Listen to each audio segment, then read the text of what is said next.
आज बात करते हैं मोहरा ड्रामे के बारे में, जो कि बहुत ज्यादा इंटरेस्टिंग मजेदार है। अनुषा सिकंदर के पास आती है और आके कहती है कि तुम मुझे फोन कॉल करके ऐसे अपने पास बुला लेते हो, जो कि अच्छा नहीं है। मेरी माँ मेरे लिए घर में रिश्ते ढूंढ रही है। एक रिश्ता मेरी माँ ने पसंद भी कर लिया है। अगर वो मुझे पसंद कर लेते हैं तो मेरी उसके साथ शादी हो जाती है। क्या सिकंदर, सिर्फ तुम मेरे पास फ्लर्ट और टाइम पास कर रहे हो? अगर मुझसे मोहब्बत करते हो, अपनी माँ बाप को भेजो और इज्जत के साथ मुझे तुम्हारी दुल्हन बना के लेके जाए।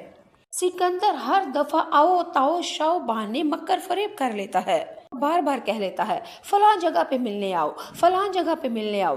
कभी तस्वीर बनाई जाती है, कभी वीडियोस बनाई जाती हैं। नाज़रीन और सामीन, सिकंदर की यही वीडियोस अनुषा के लिए कयामत कर देगी, यानी उसकी बर्बादी का बायस बन जाएगी। सिकंदर और अनुषा, बल्कि अनुषा सिकंदर की बातों में आ चुकी है चिकनी चिकनी और उसकी उंगलियों के ऊपर नाच रही है। जो सिकंदर कहेगा वही अनुषा करेगी, लेकिन उसको नहीं पता वो बहुत ही ज्यादा तबाही बर्बादी की तरफ जा रही है।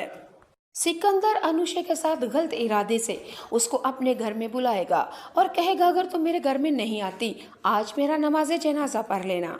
अनुषा तो वाकई सिकंदर से मोहब्बत करती है, उसको नहीं पता ये मेरे साथ सिर्फ टाइम पास कर रहा है। फोन कॉल आती है अनुषा के पास और हेलो हाय हुआ। अनुषा कहती है कौन? आगे से सिकंदर कहता है मुझसे मिलने के लिए आ जाओ, बहुत बेताब हूँ, बहुत बेकरार हूँ, तुम्हें देखना चाहता हूँ, सामने बिठा के बातें करना चाहता हूँ।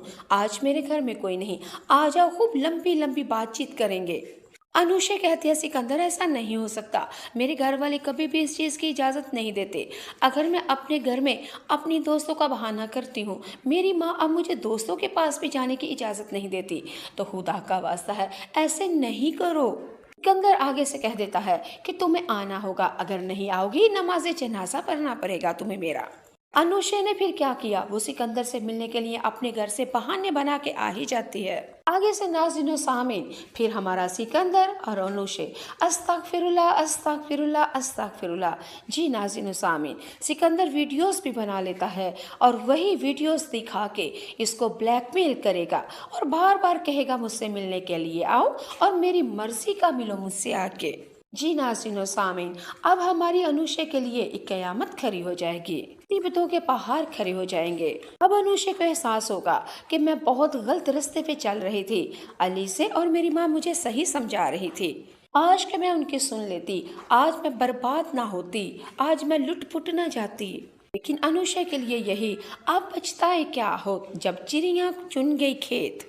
अलीज़ा भी अनुषा को बहुत ज्यादा समझाती थी, लेकिन अनुषा तो बार बार कहती थी इस दिल का क्या करूं, ये दिल है कि जो सिकंदर के ऊपर मर मिटा है, अब कुछ नहीं हो सकता। सिकंदर के लिए दिल धड़कता है और उसी के लिए मरेगा। शादी करूंगी तो सिकंदर से, माँ को समझा लो। नाज़रीन सामीन, हर दफा अनुषा का यही जवाब होता था अलीज़ा के लिए। अब अलीज़ा के पास आएगी, फूट फूट के रोएगी, यानी कि अपनी जान खुद ही ले लेगी, क्योंकि उसको एहसास हो चुका है मैं अपनी माँ और अपनी बहन के आगे मुसीबतों के पहाड़ खड़े कर रही हूँ। मैं खुद ही मर जाऊं तो मेरी जान छूट जाए और घर वालों की जान छूट जाए। अनुषा अपनी माँ से